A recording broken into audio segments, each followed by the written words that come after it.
Imagine a place where the silence feels alive, where the books don't collect dust, they collect souls.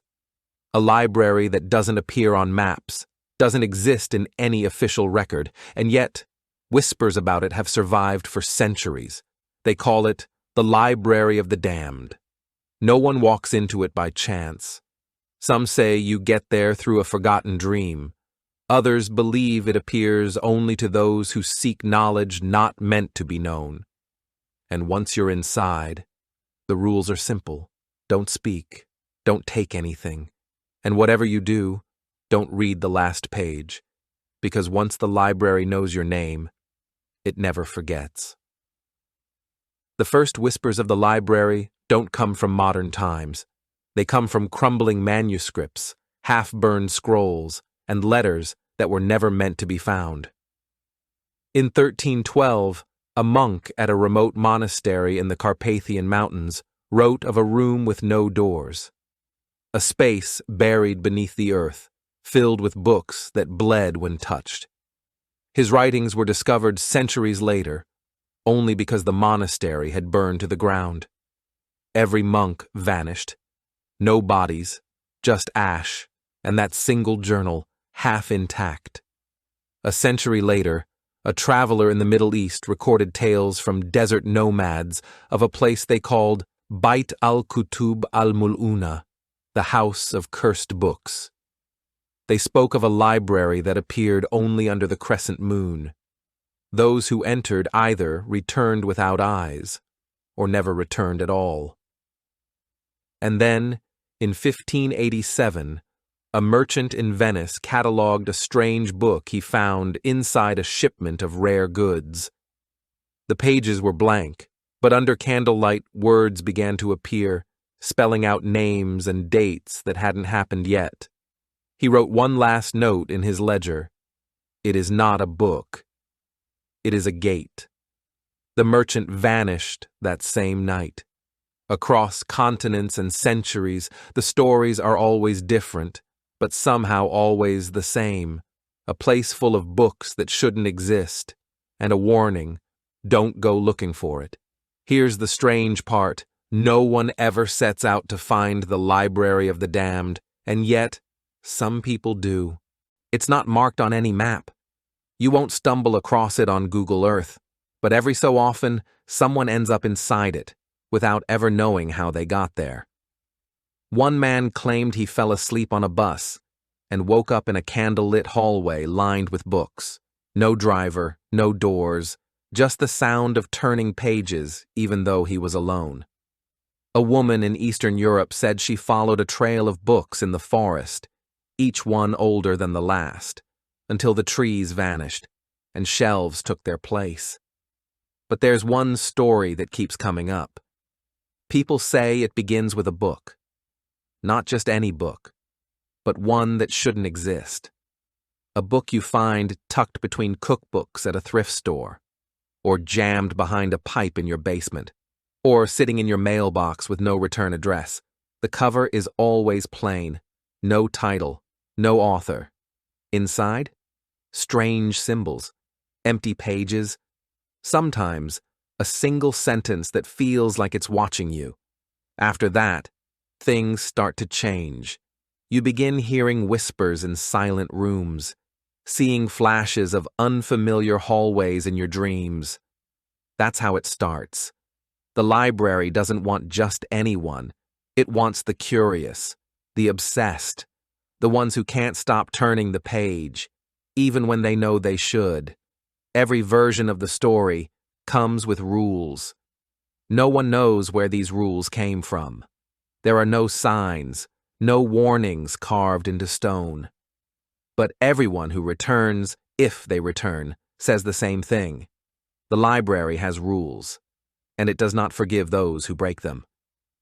Rule 1, do not speak, not a word, not a whisper. The moment sound leaves your mouth, the library listens, and once it knows your voice, it follows you. Rule 2, do not take anything. The books belong to the library. They are not gifts. They are not souvenirs. Even slipping a page into your pocket has consequences. One man tore out a page and tried to burn it. He was later found hollow, as if something had scooped out everything inside him but left his body untouched. Rule 3: never read the last page. Every book in the library ends with something.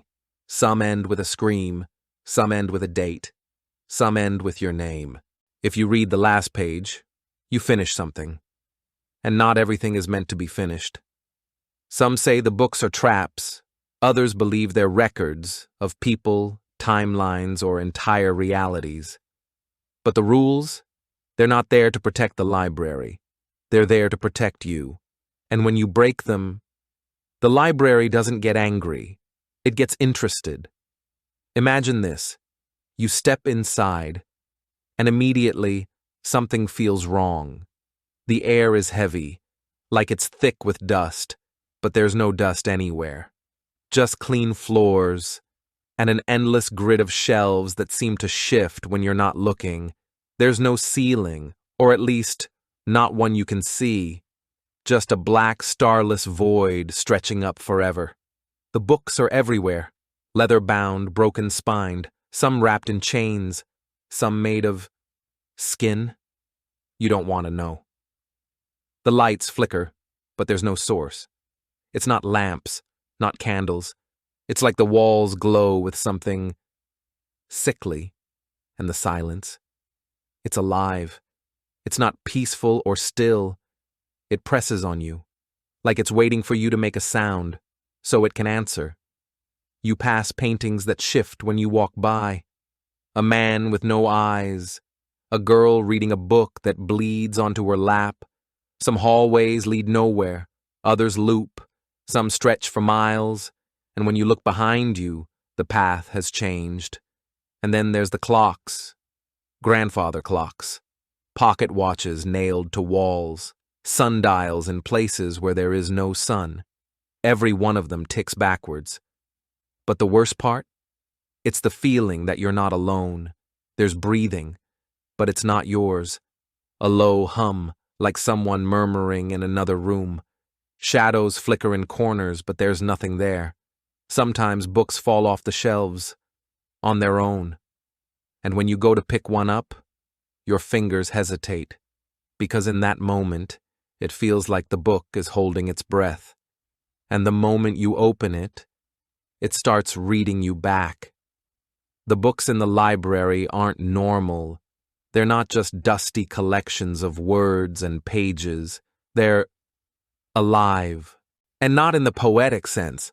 Some of them move, some breathe, some resist being opened, like they know they're not meant to be touched. Each book has a purpose, a price, a personality.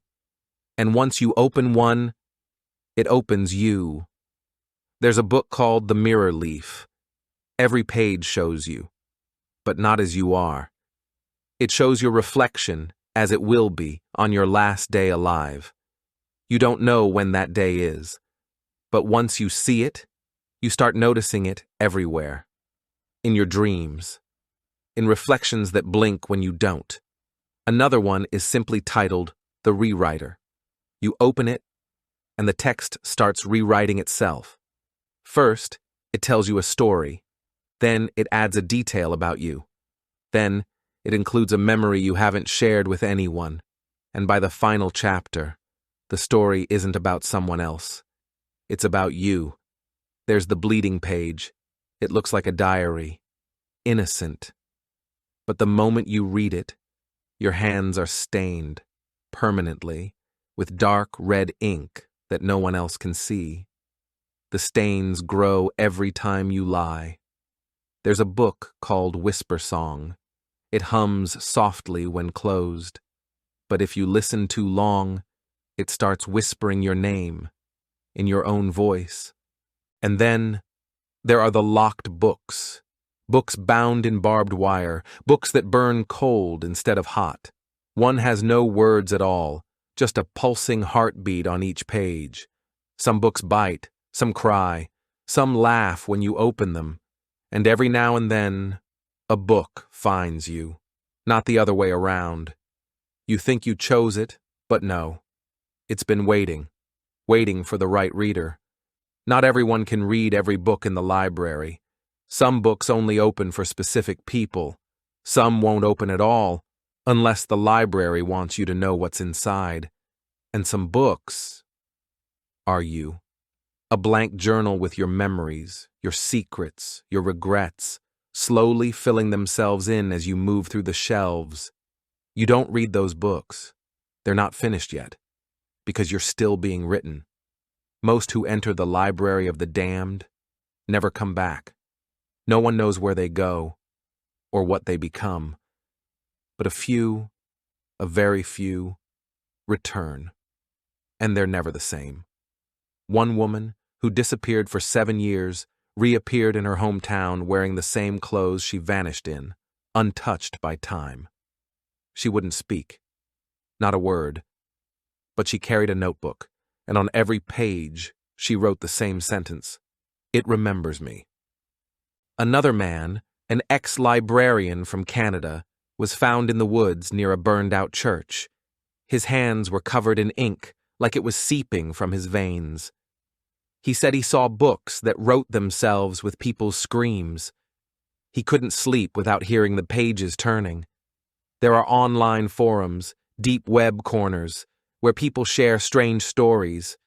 They talk about dreams of endless shelves, of waking up with paper cuts they can't explain, or finding books in their house they don't remember owning. Some believe these are signs that the library wants them back. And then there are the truly lost ones. People who vanish after reporting strange experiences, books appearing in odd places, whispers in quiet rooms, sudden obsessions with reading ancient texts. They're not officially missing, not yet. But their friends say they've changed, quiet, paranoid, obsessed. Some claim they saw one of these people in a mirror that wasn't theirs, just for a moment, and others say they received letters, sealed with wax, no return address, inside a library card, just a name and a warning. Return what you've taken. Whether those people are alive, trapped, or something else entirely, no one knows. But one thing is clear. The library doesn't let go easily. If the library is real, it may have touched more lives than we think. And maybe some of history's strangest disappearances weren't accidents. Take Ambrose Bierce, the American writer and satirist. In 1913, he traveled to Mexico and simply vanished. No body, no farewell. Just one final letter that read, "As to me, I leave here tomorrow for an unknown destination." Some believe that wasn't just a poetic goodbye. It was literal. Then there's Barbara Newhall Follett, a child prodigy novelist. By 25, she walked out of her apartment and was never seen again. The only thing she left behind? A half-finished manuscript about a hidden library that steals time? Coincidence? Or something else? Even H.P. Lovecraft wrote about strange libraries filled with cursed knowledge, long before he became famous.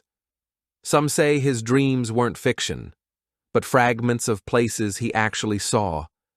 There are whispers about Amelia Earhart. Not that she crashed, but that she found something mid-flight, something that pulled her out of our world, out of time. And then there's the unnamed ones, the hikers who vanish without a trace, the researchers who uncover forbidden texts and suddenly go silent. They don't all make the news, but their families know. Something unnatural took them. The pattern? They were all readers, writers, seekers of knowledge, and maybe, just maybe, they didn't disappear. Maybe they were shelved. What is the library of the damned, really? A place, a curse, a test? No one knows for sure, but over the years people have come up with chilling theories. Some say it's a dimensional archive, a place that collects timelines, people, events, storing them away like books. You're not just reading about someone else's fate, you're walking into it. Others believe it's a purgatory for knowledge, a place where forbidden information goes to rot. Books that could unravel time, spells that could destroy reality, secrets humans were never meant to know, locked away, but not forever. There's even a theory that the library is alive, not just haunted but conscious, feeding on curiosity, testing those who enter. It offers knowledge in exchange for a piece of your soul. Some people think it's part of a larger network, a multiversal system of forgotten libraries scattered across worlds. Every culture has legends of hidden knowledge. The Akashic Records, the Hall of Truth, the House of Leaves. Different names, but maybe the same entity, showing different faces. There's a darker idea, too, that the library isn't a place at all, but a state of mind, that those who find it have crossed some mental threshold, seen too much, learned too fast, broken through reality's veil. And once your mind reaches that point, the library appears, not as a punishment, not as a reward, but as the next step. Then there's the simplest theory, and maybe the most terrifying, that it's just a library, a place with rules, with readers, with stories, and you were never supposed to hear about it, but now you have, which means the next chapter might be yours. Let's say, somehow, you make it out. You walk away from the library, you're alive, you're free, but you're not the same. Not even close.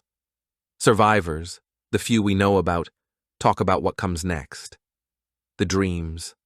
Always the same endless corridors, the same whispering pages, the same door you almost opened, but didn't. The clocks in your house start ticking strangely. You check the time, and it's always off. A minute ahead, a minute behind. Until one day they all stop. At the exact time you first walked into the library, you start seeing books where there shouldn't be any. A novel in your kitchen, spine cracked open to a chapter that knows what you were just thinking. You hear things, not loud, not constant, but soft, like pages turning in another room, like someone or something is still reading you. Some visitors lose their ability to speak, others won't stop writing, filling journals, walls, napkins, with strange alphabets they swear they've never learned. A few go blind, but say they can still see the stories. Some don't sleep, some sleep, and never wake up. And then there's the mark, a small pale spot on the wrist or back of the neck, like a scar, but colder. Like the skin was erased, not injured. People say it's the library's way of tagging you, a reminder that you check something out, and someday, it wants it back.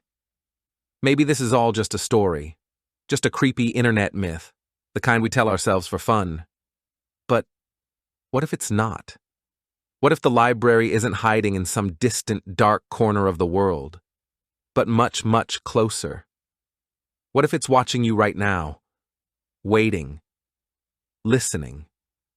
What if that strange dream you had, the one with endless shelves and no doors, wasn't a dream at all? What if that one book in your attic, the one you don't remember buying, wasn't placed there by accident? The library doesn't need your permission. It only needs your attention. And now, you've given it exactly that. So if you start seeing signs, a book out of place, pages flipping when there's no breeze, whispers when you're alone, don't panic. Just remember, you heard the story, you turned the first page, and now you're part of it. If you've made it this far, you're already deeper in than most. The library pays attention to curiosity, and curiosity brought you here. So if you've seen something, felt something, leave a comment, not for me, for the next person who finds this video. And if the algorithm doesn't bury this, if you want to turn the next page, you know what to do. Subscribe, but quietly, before the lights flicker again. Thanks for watching. If you enjoyed this video, hit that like button, subscribe, and ring the bell for more. Let me know your thoughts in the comments. I'd love to hear from you. See you in the next one. Bye for now.